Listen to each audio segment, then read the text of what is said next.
ধরুন এক ভদ্রলোক ২০ বছর ধরে স্মোকিং ছাড়ার চেষ্টা করছেন, কিন্তু পারছেন না। শেষে একটা নতুন উপায়ে সফল হলেন।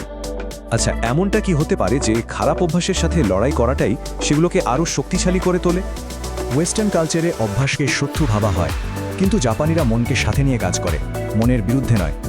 যেমনটা এক বয়স্ক সন্ন্যাসী বলেছিলেন, রাগকে দূর করার চেষ্টা না করে বরং কৌতূহল নিয়ে দেখো। তিনি শিখলেন কিভাবে রাগকে শুধু অনুভব করতে হয় আর মেঘের মতো চলে যেতে দিতে হয়। ফলে কি হলো? তিনি রাগের দ্বারা নিয়ন্ত্রিত না হয়েও রাগটা অনুভব করতে পারলেন। এটা ছিল একটা বিরাট উপলব্ধি। আর এখান থেকেই আসে কাইজেন কনসেপ্টটা, মানে ছোট ছোট পদক্ষেপে বড় পরিবর্তন আনা। একবারে সব বদলানোর দরকার নেই, লক্ষ্য থাকবে প্রতিদিন মাত্র 1% বেটার হওয়া।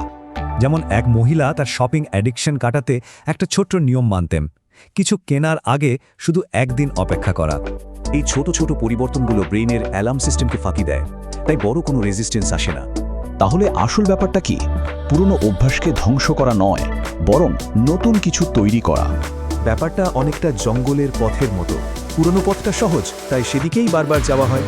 কিন্তু প্রতিদিন একটা নতুন পথে হাঁটলে সেটাই একসময় সহজ হয়ে যায়, আর পুরনোটা আস্তে আস্তে মিলিয়ে যায়।